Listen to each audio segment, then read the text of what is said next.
ભાદરવા વદ 11 ઇન્દિરા એકાદશીની વ્રત કથા. શ્રી કૃષ્ણ ભગવાન યુધિષ્ઠિરને કહે છે, રાજા, આ ઇન્દિરા એકાદશીનું વ્રત કરનારના અધોગતિ પામેલા પૂર્વજોનો ઉદ્ધાર થાય છે.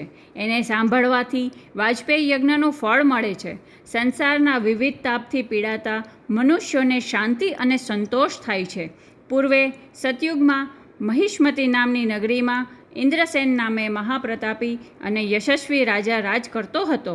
એ પુત્ર પરિવારવાળો, સંપત્તિવાન, સુખી, સંતોષી, ન્યાયી, ધર્મપારાયણ ને પ્રજાપાલક હતો. નારાયણ ભગવાનના ભક્ત એવા એ રાજા એક વખતે દરબાર ભરી બેઠા હતા. ત્યાં એકાએક નારદ મુનિ સ્વર્ગલોકમાંથી એની પાસે ઉતરી આવ્યા. રાજાએ હાથ જોડી મસ્તક નમાવી આવકાર આપી વિધિપૂર્વક પૂજા કરી એમને આસન ઉપર બેસાડ્યા.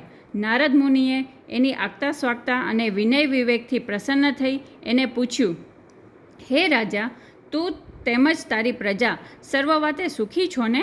રાજાએ હાથ જોડી જવાબ આપ્યો, ત્રિકાળ જ્ઞાની મહાત્મન, આપ તો સર્વ કાંઈ જાણો છો. આપની કૃપાથી મારું સઘળું કુશળ છે. આજ આપના દર્શનથી મારો જન્મ સફળ થયો. કૃપા કરીને દાસને આપના આગમનનું કારણ જણાવશો. નારદજી બોલ્યા, હે રાજેન્દ્ર, એક દિવસ હું ફરતો ફરતો બ્રહ્મલોકમાંથી યમલોકમાં ગયો. યમરાજાએ મારી ભક્તિપૂર્વક પૂજા કરી અને સુંદર આસન પર બેસાડ્યો. ત્યાં ધર્મિષ્ઠ સત્યવાદી ને અત્યંત પુણ્યકર્મ કરનારા તારા પિતાને મેં કોઈ વ્રતના ભંગ કરવાના દોષથી યમરાજાની સભામાં તેની સેવા કરતા દીઠા. તેણે મારી સાથે સંદેશો કહેવડાવ્યો છે કે પૂર્વજન્મના કોઈ પાપથી અથવા ભૂલથી મારો યમલોકમાં નિવાસ થયો છે. માટે ઇન્દિરા એકાદશીનું વ્રત કરી તેનું પુણ્ય મને અર્પણ કરી મને વૈકુંઠ ધામમાં પહોંચાડજે.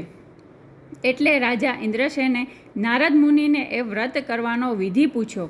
નારદજીએ કહ્યું, ભાદરવા વદ દશમને દિવસે સવારમાં વહેલા ઉઠી શ્રદ્ધાથી સ્નાન કરવું. પછી બપોર થાય એટલે ફરી નદીમાં સ્નાન કરી પિતૃદેવોને પ્રસન્ન કરવા માટે શ્રાદ્ધ કરવું. એકવાર ભોજન લઈ રાત્રે જમીન ઉપર સૂવું. એકાદશીના બીજા દિવસે સવારે વહેલા ઉઠી સ્નાન સંધ્યા કરી ભગવાનની પ્રતિમા સમક્ષ હાથ જોડીને એમ કહેવાનું કે, હે દેવ, હું આજે ઉપવાસ કરીશ. કોઈ પણ ભોગ ભોગવીશ નહીં. આપનું જ ધ્યાન પૂજન કરીશ. મારું ને મારા પિતૃઓનું રક્ષણ કરજો. એટલું કહી ઉપવાસ કરવો. શાલિગ્રામની પાસે શ્રદ્ધા કરી બ્રાહ્મણોને જમાડી દક્ષિણા વગેરેથી સંતોષી પિતૃદેવનું નૈવેદ્ય પોતે સૂંઘી ગાયને ખવડાવી દેવું.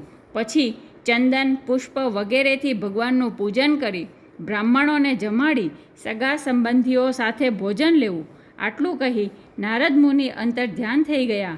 પછી રાજાને રાણી, કુમાર તથા અન્ય સગા સ્નેહીઓ સાથે આ પ્રમાણે આ એકાદશીનું વ્રત કર્યું.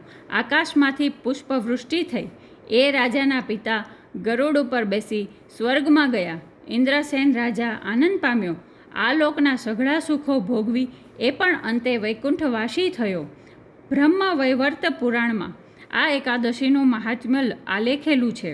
ઇતિ શ્રી સ્કંદ પુરાણે ભાદરવા કૃષ્ણ પક્ષે ઇન્દિરા એકાદશી સમાપ્ત.